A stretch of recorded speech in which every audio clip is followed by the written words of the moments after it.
Yo, what's up, YouTube? It's Junkie, and I'm back.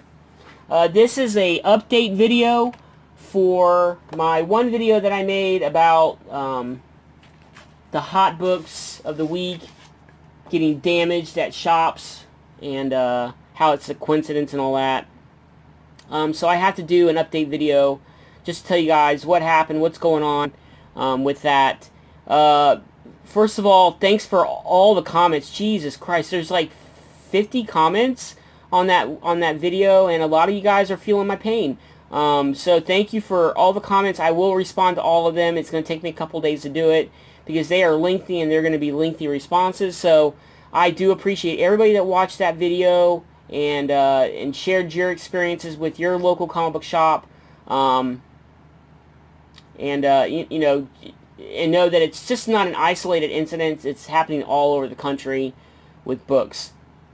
So, alright, so what happened was I made the video. I was pretty frustrated, not necessarily, you know, I didn't want to name my shop, I didn't want to bash anybody or anything like that, but it just, to me, it just seemed like a really odd coincidence that the hot books of the week are always damaged, or they didn't get them, or something happens to where the books are not available for customers.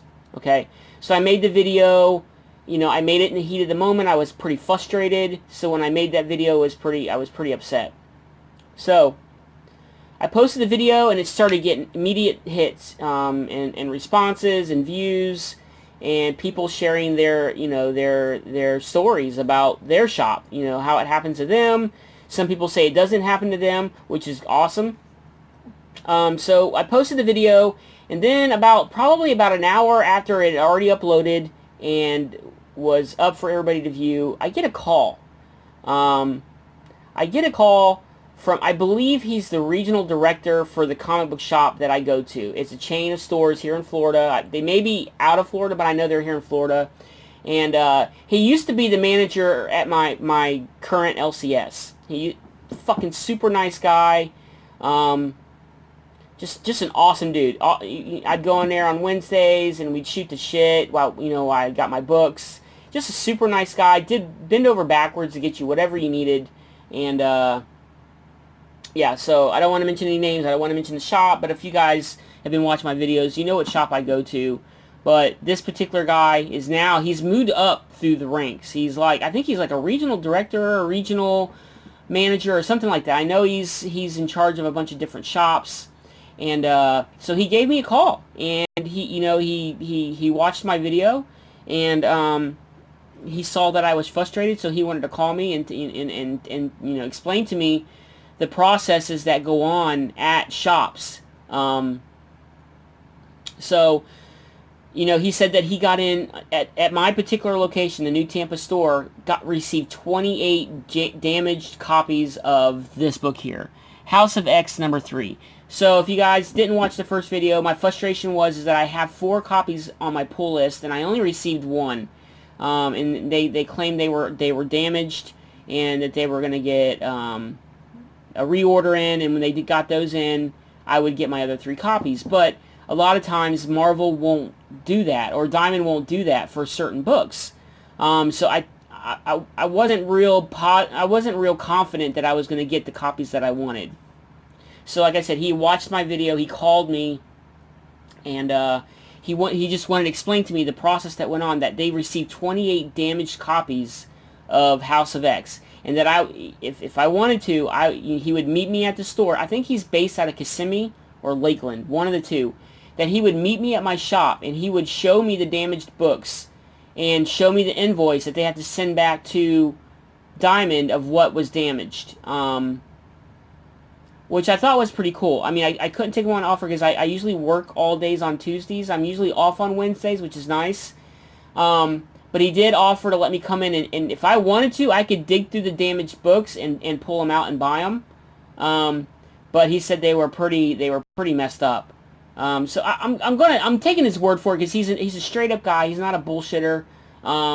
And I've had a lot of conversations with him over the years, and he's a super nice guy. And I don't think he's going to BS me. And for the fact that he actually called me, just a random customer, to express to me that, you know, they're frustrated on their end too, because what happens is they got to put an order for these books in, not knowing if they're going to be hot and not knowing if they're going to be cold. So they order a certain amount of books, and then once that book is ordered, there's a cutoff date. You can't order any more.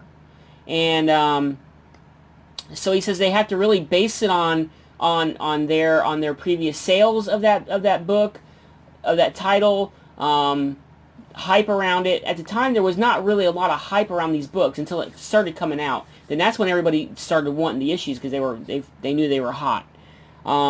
So his frustration was, you know, they're frustrated too as comic book shop managers, owners, or whatever, that their books are coming in damaged and they're not able to supply the customers with the product that they want, and the customers are frustrated and they're taking it out on them, which, you know, it's not necessarily their fault. Now, I'm not saying all shops have a legit excuse. I'm sure there are shops out there that pull some shady shit, and they see that a book's hot, they pull it off the shelf, claim they were damaged, and then throw it on their eBay for triple, quadruple, you know, whatever the going price is on eBay, and they throw it on there to make a shit ton of money.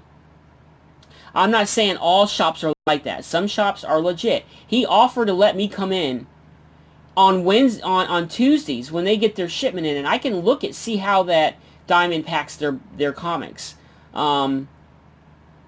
So I'm gonna go ahead and I'm gonna believe him. He's a super nice guy. He's an outstanding guy. He bends over backwards. So what he did was, he said there were 2 copies at his Lakeland store that were on the shelf, and he had them pull them and hold them, and that he picked them up. He personally went and picked up 2 copies and brought them to my shop and put them in my pull box for me.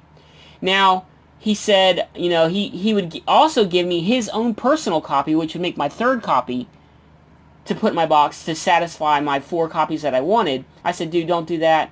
Keep your copy. It's a hot book. I'm just ecstatic that you got me 2.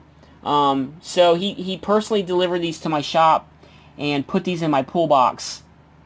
So that's how I got the extra 2 copies on my new comic book haul video.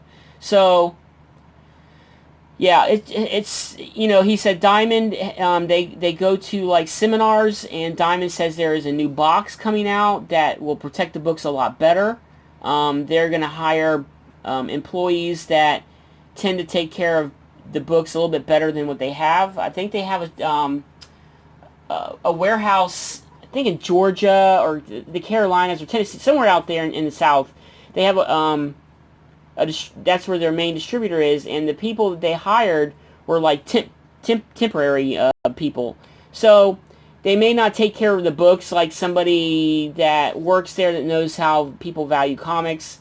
He's saying that's not an excuse, but that could be part of the reason. And also that they're coming out with a new box this year that will protect the books a lot better. So that led me to, I talked to him for about 30 minutes.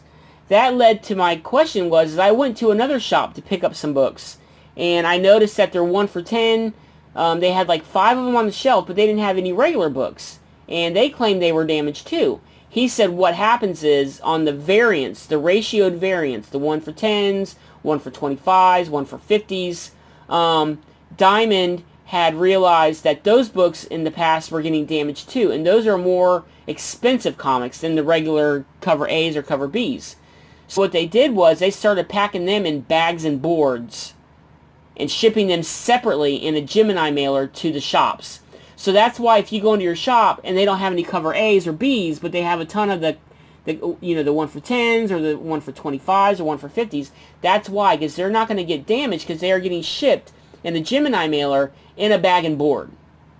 So that explained, that answered my question why that one shop had 5 the 1 for 10 variants, but they didn't have any cover A's or cover B's. So that makes sense now, is because they got shipped in a bag and board, so those books obviously didn't get damaged. So, long story short, my Irish temper got a hold of me when I made that video, but I think it's an informative video. I'm still going to keep it up. I didn't mention the shop's name. I didn't really bash anybody personally. I just thought it's weird because I see it all over Instagram and YouTube that a lot of these books are getting damaged and it seems like it's only the hot books that get damaged. And then I said, well, how come it's never like a DC book, that gets damaged or whatever? He goes, because what happens is a lot of shops, there's more. If this is a hot book, they order 30 copies of it, right? But they only order, let's say, let me find a DC book. Let's say, hypothetically, they only order 10 of these. Well, these are more likely not to get damaged because there's less of them than the ones that there's like 30 of. So that kind of makes sense. I understand that. And it simply boils down to Diamond sucks, man. They have the monopoly on comics and shipping, and I think they just take advantage, and they just throw the books in a box and ship them out. They don't they don't care because there's no competition for them. They know the shops are going to buy their books from them every week, regardless of how they ship them and their customer service. So this is just a follow-up video to that, guys. So I want to give a shout out to my LCS and my friend. He knows who he is. I hope he watches this video. And I just want to apologize. That's why I didn't want to mention any names or shops or anything like that. But I do apologize for making the video. But I think it's something that needs to be seen, because if you look at the comments, it's not only happening to me. It's happening to other collectors all over the country and all over the world. So thanks again, guys, for watching these videos. I hope you guys are getting your books. Thanks for all the support, and thanks for all the comments. I will get back to them, I promise. There's just a lot, and with work and in my days off, doing errands and chores, I have a very limited time to do comments. So I will try to answer all the comments. But thank you guys again. It's the Junkie, and I am out. Peace.